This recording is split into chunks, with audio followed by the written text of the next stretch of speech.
සුබ දවසක් ඔයගොල්ලෝ හැමෝටම. ඉතින් අද දවසේදී මම බලාපොරොත්තු වෙන්නේ මේ පුංචි වීඩියෝ එකක් ගේන්න. ඒ කියන්නේ මේ Toyota WS Fluid එක ගැන. ATF WS Fluid එක ගැන මම අද දවසේ මේ පුංචි වීඩියෝ එකෙන් ගේන්නේ. ඉතින් ඇත්තටම මේක සාමාන්‍යයෙන් පාවිච්චි වෙන්නේ Toyota hybrid වාහනවල CVT සිස්ටම් එකේ ATF එහෙම නැත්නම් automatic transmission fluid එක විදිහට. ඉතින් ඔයගොල්ලෝ දන්නවා සාමාන්‍යයෙන් මේ Toyota hybrids වලට automatic transmission box එකක් විශේෂයෙන් එහෙම කියලා එකක් එන්නේ නැහැ. ඒ වෙනුවට එන්නේ CVT කියන තාක්ෂණික යුතු පද්ධතියක්. ඒක gearbox එකක් නෙමෙයි. දැන් gearbox එකේ clutch එකක් එනවා. ඒ වගේ සංකීර්ණ සංකල්ප ගොඩක් තියෙනවා. නමුත් මේකේ ඇත්තටම එහෙම දෙයක් නෙමෙයි තියෙන්නේ. CVT කියන්නේ continuously variable transmission කියන transmission type එක තමයි Toyota hybrid වාහන වලට එන්නේ.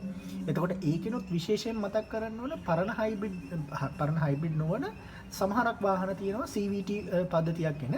එතකොට ඊටත් වැඩිය advanced Toyota hybrids වාහන වල විශේෂයෙන්ම Aqua Prius C ඊට අමතරව ඒ හා සමාන වාහන වල තියෙන්නේ මෙන්න මේ කියන මේ ECVT පද්ධතිය. ඉතින් මේ ECVT පද්ධතිය නිසා ඒක විශේෂයෙන් මතක් කරන්න ඕනේ. ඉතින් මෙන්න මේ වගේ transmission oil එකක් තමයි එතනට එන්නේ. මම මේ transmission එක ගැන පොඩි overview එකක් දෙන්න මේ වීඩියෝ එක අතරතුර. එතකොට මෙතනදී ඔයගලන්ට පැහැදිලි කරලා දෙන්න පුළුවන් මේකේ ගහලා තියෙනවා specially formulated and tested by Toyota. එතකොට ගොඩක් වෙලාවට අපේ owners manual එක පාවිච්චි කරලා අපිට බලන්න පුළුවන්. ඊට අමතරව dealership එකකට ගෙනිහිල්ලත් මේක මේ ඔයාලට check කරගැනීමේ හැකියාවක්, ඒ කියන්නේ මේ මාරු කරගැනීමේ හැකියාවක් වෙනවා. ඉතින් dealership නැත්තම් සාමාන්‍යයෙන් quality එකට වැඩක් කරන service station එකකට ගිහිල්ලත් මේක මාරු කරගන්න පුළුවන්. ඉතින් මේක ඇත්තටම මේ සම්පූර්ණ drain net එක පාවිච්චි කරලා drain net එකෙන් එළියට අරගෙන මේ fluids ටික වෙනමම මේ insert කරන මේ පොඩි මේ සිරින්ජ එකක් ටයිප් එකේ මේ පොඩි සිලින්ඩර් ටයිප් එකේ ඉන්ස්ට්‍රුමන්ට් එකක් තියෙනවා. ඒ ඉන්ස්ට්‍රුමන්ට් එකෙන් තමයි සාමාන්‍යයෙන් මේ ATF fluid වාහනේට ඉන්සර්ට් කරන්නේ. ඉතින් මේකෙදි විශේෂ වශයෙන් මතක් කරන්න තියෙනවා මේගොල්ලෝ වෝනින් එකක් දීලා තිනවා මේ ඔයිල්ස් නිතරම ස්කින් එකේ ගෑවොත් කැන්සර් වගේ දේවල් හැදෙන්න පුළුවන් කියලා. ඉතින් විශේෂ කාරණාව කියලා තියෙනවා මේ පාවිච්චි කරන කාර්මික මහත්තුරු මේක සම්බන්ධව පරීක්ෂා සැලකිලිමත්ව කටයුතු කරන්නේ. ඒගොල්ලෝ ග්ලව්ස් වගේ දේවල් සහ සේෆ්ටි equipments දාලා ඒක පාවිච්චි කිරීම කරන්න. ඊට අමතරව යම් තාක් දුරකට ඒක වැදුනොත් පුළුවන් තරම් සබන් වලින් සෝදා ගැනීමක් කරන්න කියන එක මේකෙන් සඳහන් වෙනවා. ඊට අමතරව මේකේ මේ විශේෂ මතක් කිරීමක් කරන්න ඕන මේ පාර්ට් නම්බර් එක 0888.6යි ඉරක් 02.305 කියන ඒ පාර්ට් නම්බර් එක තමයි මේකට අයිති වෙන්නේ. ඉතින් මේක තමයි සාමාන්‍යයෙන් Toyota hybrid රථවලට පාවිච්චි වෙන transmission fluid එක. ඉතින් මේක දාන්නේ දැන් Toyota වල තියෙන ECVT platform එකක් නේ. ඉතින් ඒ ECVT platform එක නිසා ඒක විශේෂයෙන් මතක් කරගන්න ඕන.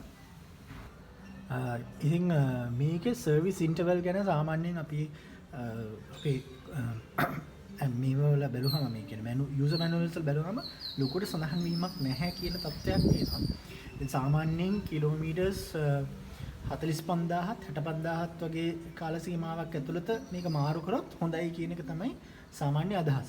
ඒ අරෙන් ඉතින් සමහරක් ආයතන ගොඩක් වෙලාට කියන මේක 30000ට මාරු කරන්න කියලා.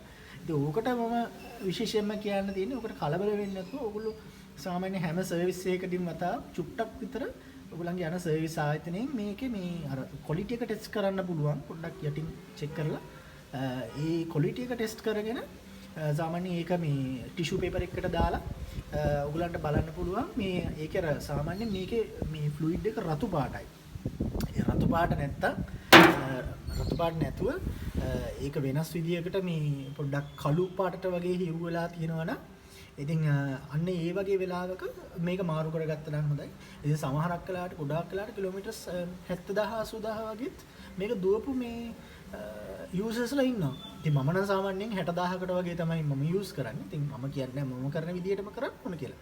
නමුත් ඔයාලට සාමාන්‍යයෙන් සුදුසු තත්ත්වයක් තියෙනවා නම් ඒ ටික චෙක් කරලා බලලා යමක් කරන්න පුළුවන් වෙයි කියලා අදහස් කරනවා. ඊට අමතරව මේකට ඇඩිටිව්ස් දාලා ෆ්ලෂ් කරන්න එහෙම යන්න එපා කියන එක තමයි සාමාන්‍යයෙන් එක්ස්පර්ට් මතය. ඒ කියන්නේ සාමාන්‍ය ප්‍රොෆෙෂනල්ස්ලාගේ මතය ඒක.